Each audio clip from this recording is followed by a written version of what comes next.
What's going on, guys? Welcome back to the channel. I'm the Norman Rider, and today we're going to be taking a look at how we can criticise our own riding by taking a look at some footage of ourselves.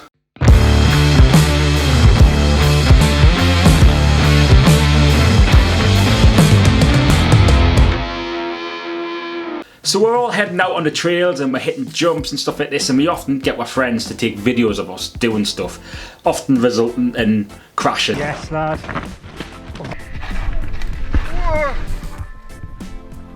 And whatnot have you, but for the most part that we can actually get some useful information from these jumps. Now, so for those of you who don't know, during the winter period I'm a ski snowboard instructor and I'm a coach, so basically what that means is I can analyse people skiing and snowboarding by watching videos of it, and then you can make alterations to people's skiing and snowboarding by saying you need to do X, Y and Z. Now hopefully what we're going to do this video is by doing the exact same thing by looking at my riding and then using a little bit of knowledge from that sort of area and put it onto the mountain biking sort of area, if you will. Disclaimer here, I'm not actually a mountain bike coach or anything like this, so you know, take this with a pinch of salt if you wouldn't mind. So what we're going to do now is we're going to take a look at some video footage on the computer and we're going to do a self-analysis of what my riding style is like and stuff like that. Style? If I've got a style. So let's just take a quick look at the first video here. So let's have a look. So this was Chopwell Woods, as you can see. Yep, nice and clean. Okay. However, I'm looking at, it's basically like it's got a wiggle like a corgi's bum. So you can see, you can actually see like on this video. Look, there it is there. So what I'm actually doing here is I'm actually just kind of like, I don't think I'm intentionally turning the bars. Like, I think the actual thing that I'm doing here is I'm twisting my body around. And then because I'm twisting my arm, my shoulder around, the bars are actually turning around. So what I'd like to do is I'd like to be able to kind of just twist the bars a little bit, like manually, like myself, instead of like my shoulders actually taking it around and stuff. And maybe get a little bit better shapes going on there, like going through the jump, just to make it look a little bit nicer, really, to be honest with you. Yeah, so next jump. Let's have a look. It's like a dog taking a piss, isn't it? So this jump here, I quite enjoyed this because this was like the kind of the confidence booster. I was like, I've not really done much trick-wise on a kicker to another, like a landing area. It's always been like kicker, like a quarter to flat and stuff like that. That's where I kind of mainly learned my tricks from. So this was quite fun for me. As you can see, the full extension, just booting somebody in midair. But yeah, no, it's okay. It's not the best, and I feel like if I took both feet off, that probably would have looked alright, to be honest with you. But yeah, no, it was a start of something. I mean, the jump's alright. I know for a fact that like my left foot, when I came back on the pedal, it slipped a little bit. So I'm fully aware of that. Yeah, so it's not bad. Like it could also be better. I mean, there's quite a lot of extension on that leg as well. Like, I mean, full marks of that. I mean, there are many pissing dogs who are jealous of that. Right, let's have a look at the next one. Oh, this is a good one. Now this, yeah, so so this jump itself, it took me a while to get this because I wasn't so sure, because the lads have built it up a little bit further, so it was a lot higher than normal, and I'd only just kind of like got over like jumping the last one. So yeah, I'm not really great with like gappy sort of jumps and stuff like this, and it's not a big jump. But the more you do it, the better you become at it, really, I guess. So this jump here, so you can see coming into it. Yeah, let's just quickly go back to that bit there. There's not a great deal of aggression from the start. So you can see that the shoulders are a little bit hunched back. Let's have a quick look. Yeah, so I'm kind of like going down a little bit, so you can see I'm trying to do some form of compression before I hit the kicker and then jump over. It's not bad, and also you can't really see it, but yeah, so let's have a look here. So you can see here exactly who ate all the pies. So on this landing part here, you can see that I'm looking at the landing, but I'm also looking slightly ahead. That's actually really good because I've always had issues of looking ahead. I always had this with skiing when I was like in snowboarding when I was first starting. Now, it's important to look ahead so you know exactly what's coming, so you can prepare yourself and because you already know what's at the immediate part. Looking ahead is the next part which you need to be doing, which is the important thing. So once you're looking ahead of things, then you don't have to worry because you're not going to go, oh shit, like I didn't expect this bit or whatever like that. So always look ahead. That's always a good sort of, you know, a good rule of thumb, I would say. Just look ahead, really. So this is the first attempt of this gap. It wasn't bad, but wait, you'll see it. So go up. How I came out with that, like, I really don't. I've got like pretty good reflexes.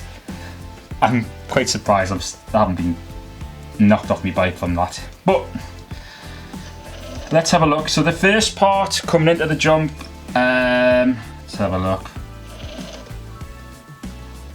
Looking at the eye line, and from what I remember from the jump, I know that I was looking ahead. But I may have looked ever so slight. I may have looked at the kicker, which may have been the problem. Because, so, yeah. So I've looked at the kicker at this part here.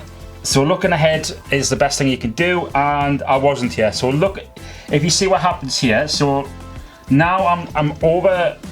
So what I'm doing is I'm overreacting to the jump. So at this point here, I should be compressing. I should be kind of getting ready and letting that, going for like a pump sort of movement and allowing like the natural flow of allowing for the natural flow of the takeoff to take me over, and then dropping the front end back down into the landing area and making a nice smooth attempt. But with this one, I think I was kind of aiming for the moon a little bit.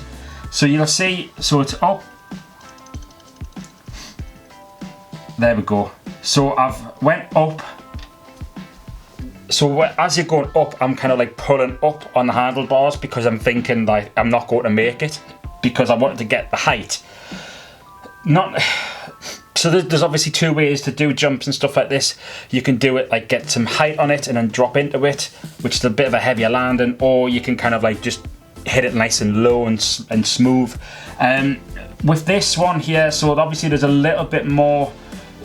You can see there, I could have, for all you know, I could just be doing the sickest manual ever. Yeah, I'll take that to manual.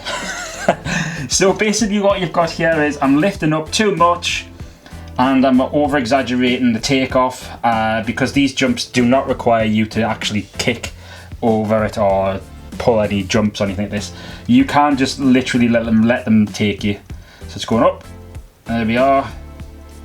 And you can see there's a little bit there we go. So looking at this bit here, so watch the front end. See that wobble? So that was me kind of pulling up a little bit, but I'm still in the process of pulling up, so I'm constantly pulling up. So that's why you've got that. And then if you see, there's the legs there. Look at the legs. Legs are straight-ish. Yeah, they're still pretty straight. There should be a bit more bent. So if we look at the first one, if we go back, you see there's a more definite, I mean, it's a different angle, but you can see there's a definite bend. Yeah, there's a bit more of a bend in them. It's hard to see, but you can definitely see that there's a bend in there. And then if you hit this one, it's not exactly the same, but it's like, it's very slight. But you can see from that point there, and because I've landed on the back wheel there, and I'm still in this pulling up motion, that's why that's going there. So I had to kind of throw the weight forward to kind of go back into the landing. So that's what you want to avoid, because not only does this knack your rear rim, but it also damages the jumps, and you can also spin out from this pretty gnarly, to be honest with you. you can fall back onto your coccyx and hit the back of your head. That's probably one of the worst places to hit your head as well, to be honest with you. Take a look at your riding, evaluate your riding, maybe make up like 2 or 3 points of good and 2 or 3 points of bad, and then maybe see if you can try and improve that as just a bit of fun. I think it's a great idea to improve your riding if you're interested in that. If you're not, then you don't have to. It's entirely up to you. So if you are interested in seeing how you actually ride and seeing which ways you could kind of like self-evaluate yourself, this is a really good way to kind of show that element of things. Obviously there are a few other things. Now, for example, you could ask friends and you could ask people who are better riders than you and ask them, just say like, how is the riding going? Like, what do you think I could do to improve this, etc. And also don't forget that there is also mountain bike coaches as well. Mountain bike coaches are a great way to improve your riding and to show you some progressional steps to get to the level that you want to get at. Also, don't forget that they can also video you and you can do the same thing of evaluating and show you where you're going wrong, etc. So speaking of absolutely sending it, I thought I'd bring in a new feature into the channel and I hope you enjoy this one. Hey Big Sender! So this week we're having a look at Pedal Slip Lou. He's a fantastic photographer and he's an absolute sender as well. So check out this video from Lou.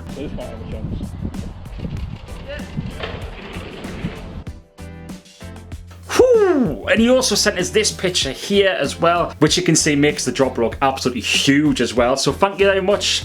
And also if you check out the description box below, you'll see a link to his website and to his Instagram post. You'll see some of his fantastic photography and he's got some absolute bangers on there, so please do check that out as well. And also if you see the description box below, you'll see there's a 10% off code for any items that you purchase on the Interflon website, so check that out below as well. So as always, I'm the Northern Rider. Thanks for dropping in, and I'll see you in the next one. Bitch, I got problems on problems on problems on problems on problems on problems I solve them. I run through the money, the pressure be calling. Left on my blessings, I feel like I'm falling. The birdie is back, tell me I'm garbage. I'm going through something, that's why I ain't